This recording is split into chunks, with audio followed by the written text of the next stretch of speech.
My husband packed his bags for a 15-day corporate wilderness retreat, and my best friend of 10 years happened to take her PTO at the exact same time. Suspicious? Maybe. But I trusted them. Big mistake. When he finally walked back through our front door, looking tanner, leaner, and wearing a watch I'd never seen before, I didn't yell or cry. Instead, I poured him a glass of water, looked him dead in the eye, and dropped a single fabricated sentence. By the way, Sarah just called from the clinic. She tested positive for an aggressive tropical strain. You need to go get tested today. His face drained of all color so fast I thought he was going to pass out. For a solid decade, I had prided myself on being the safe harbor in my husband David's life. We built a quiet, comfortable routine, anchored by mutual respect and shared quiet evenings. When he announced this mandatory out-of-state leadership seminar, I kissed him goodbye at the threshold, handed him his packed duffel bag, and even helped coordinate house-sitting tasks. Never once did a dark thought cross my mind. After all, Sarah was my ride or die. We shared birthdays, secrets, and late-night phone calls about our respective relationships. But standing there in the hallway, watching David gasp for air after hearing a completely fabricated medical scare, the entire illusion shattered. The trap had sprung instantly, and their synchronized silence told me everything I needed to know before he even managed to speak a single word. To understand how that trap worked so devastatingly, you have to look back at how the lie was built. David had pitched the trip 3 weeks prior with meticulous corporate documentation. He printed out a glossy PDF from his company detailing an intensive, mandatory executive leadership seminar in the Pacific Northwest. There were schedules, keynote speaker bios, and conference center maps. He even showed me the flight itineraries. At the exact same time, Sarah had sighed over coffee at our kitchen table, complaining that her marketing agency was burning her out and she desperately needed a solo wellness reset. She booked a cabin in the mountains for a digital detox. My intuition gave me a tiny, quiet nudge when I noticed their vacation windows matched down to the exact hour. But I instantly dismissed it. That is the danger of blind trust. You rationalize away the red flags because the people you love are wearing masks you have known for years. I helped David pack his favorite wool sweaters and extra protein bars. I even drove Sarah to the airport garage, listening to her talk about how excited she was to read books by the fireplace alone. They played their parts to absolute perfection, maintaining completely separate cover stories while coordinating every single detail behind my back. I waved goodbye from the driveway, entirely unaware that I was waving goodbye to the final 3 years of my reality, walking blindly into a trap they thought they had engineered, only for the truth to be waiting right around the corner. The first week of their separate trips was quiet, almost peaceful. David sent standard morning check-in texts, a generic picture of a foggy pine forest, a quick update about a keynote speaker, and an emoji of a coffee cup. Sarah posted a scenic photo of a mountain trail on her social media story, keeping up the illusion of her solo digital detox. But silence has a way of amplifying small details. On day 8, David sent a quick selfie while grabbing lunch. He was smiling, holding a sandwich, but in the background glass reflection, something didn't add up.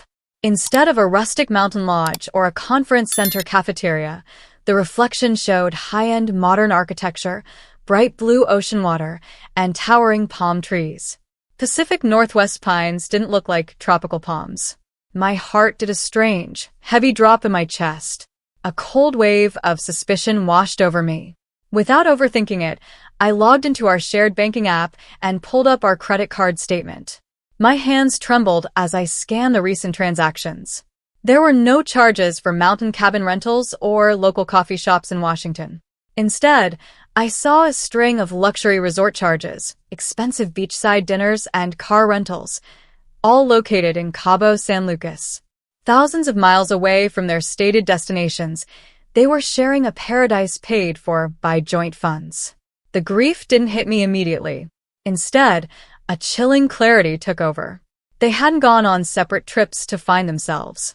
They had gone together to live a double life, laughing at how easily they had fooled me.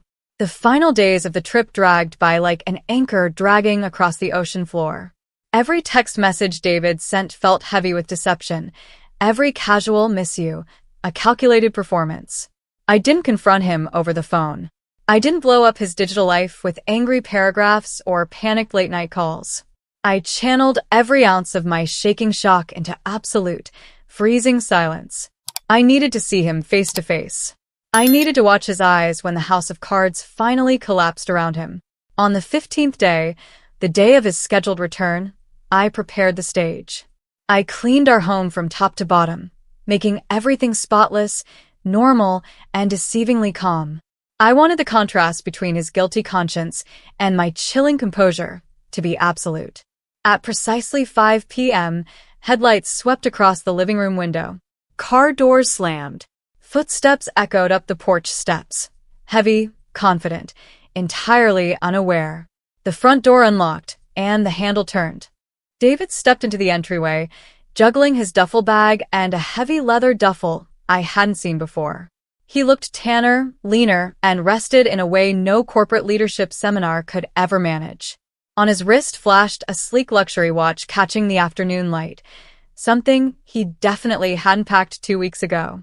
"Hey, honey," he called out, his voice bright, practiced, and entirely too smooth. He dropped his bags, walked over, and leaned in to kiss my cheek, smelling faintly of expensive coconut sunscreen and a perfume that didn't belong to me. My heart pounded like a jackhammer against my ribs, but my voice remained steady as glass.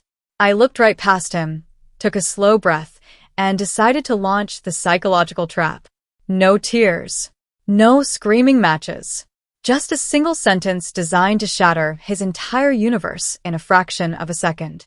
I poured him a glass of water, looked him dead in the eye, and dropped the fabricated sentence. "By the way, Sarah just called from the clinic. She tested positive for an aggressive tropical strain. You need to go get tested today." His face drained of color so fast it was like someone had pulled a plug on his life support. The glass of water slipped from his fingers, shattering loudly against the kitchen floor, sending shards and cold liquid scattering everywhere. "What?" he gasped, his voice cracking into a high-pitched squeak. "What did you just say?" "You heard me," I replied, my tone completely devoid of emotion. "Sarah is sick. And since you two spent the last 15 days in extraordinarily close quarters, or did you forget I know you went together? You should probably check your own health." David staggered backward, his hands flying to his head. He didn't deny it. He didn't ask how I knew about the trip. In his blind panic, his brain completely bypassed damage control for the affair and went straight into frantic self-preservation. "We stayed in separate rooms most of the time," he blurted out, his eyes wide with absolute terror. And it was just a trip. It didn't mean anything." The silence that followed was heavier than any scream. He stared at me, slowly realizing what he had just confessed. The illusion was gone, shattered completely by a single, perfectly aimed question.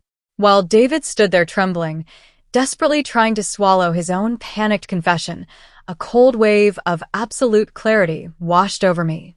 The shock was gone, replaced by a sharp, calculating focus that I never knew I possessed. I didn't scream, and I didn't let him fumble through any more of his pathetic excuses. Instead, I walked right past him, picked up his discarded leather duffel bag, and unzipped it. Inside lay the undeniable physical proof of their shared life. There were matching resort wristbands, receipts from high-end beachside restaurants dated throughout their separate trips, and a secondary phone locked with a passcode I already knew. When I unlocked it, a floodgate of digital betrayal opened up. There were thousands of text messages between David and Sarah spanning over a year. They weren't just hiding an affair, they were mocking me. They laughed about how easy it was to fool the boring wife, shared pictures of our home while planning how to divide our assets after getting rid of me, and exchanged itineraries for future vacations funded entirely by our joint savings accounts. I systematically opened our cloud storage, downloaded every bank statement, flight confirmation, and hotel reservation, transferring everything straight to my own secure drive. Every piece of deception, every hidden expense, and every cruel word was safely documented. By the time David finally found his voice and began pounding on the bedroom door, begging me to listen, The evidence was airtight. I wasn't just a betrayed spouse anymore. I was holding all the cards, and their carefully constructed house of cards was about to collapse. I handed him the printed stack of bank statements and the signed separation papers right then and there, without a single word of hesitation. David stared at the documents, his face turning pale as he realized the full extent of what he had lost. His alliance with Sarah didn't survive the wreckage either. Within a week, the shared pressure of exposure fractured their fragile bond, with Sarah blocking his number and refusing to answer his calls. As for me, I walked away cleanly, leaving the toxic past behind without looking back. Today, my home is quiet, honest, and entirely my own. There are no hidden agendas, no midnight lies, and no doubts left to weigh me down. Sometimes, the most painful betrayals turn out to be the greatest forms of liberation. I learned that you cannot control what other people choose to do, but you can control how fiercely you protect your own peace. Walking out of that door was the hardest thing I ever had to do, but looking out at the world with a clear mind and a completely open heart, I know one thing for certain. Truth is the ultimate freedom, and I am finally, truly free.